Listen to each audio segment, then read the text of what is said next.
The power of generosity. Generosity is one of the most misunderstood financial principles in the Bible. Proverbs 11:25 says, "The generous person will prosper. Whoever refreshes others will be refreshed." To the world, giving when you're in debt looks foolish. But in the kingdom, generosity is not loss, it's multiplication. God never asks us to give what we don't have. He asks us to give faithfully from what we do have.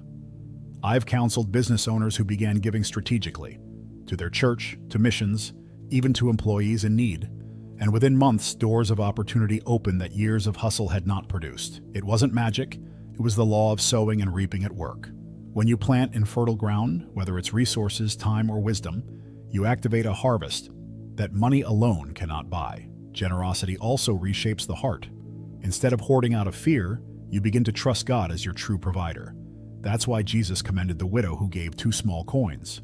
Mark 12:42-44. Her gift didn't change the temple's budget, but it transformed her spiritual account.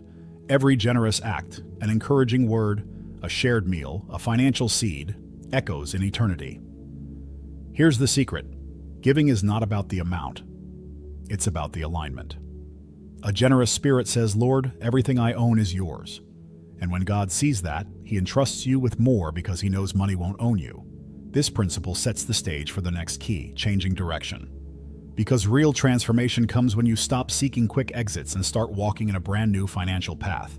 A new direction, a new life. Proverbs 14:12 warns us, "There is a way that seems right to a man, but its end is the way of death."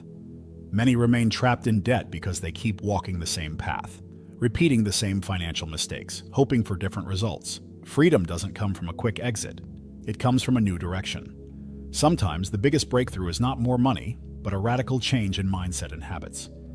I've met people who earned raises year after year yet never escaped debt. Why? Because they refused to change direction. They clung to old patterns, impulsive spending, toxic partnerships, or chasing status symbols. But once they redefined their priorities and aligned their decisions with God's wisdom, everything shifted.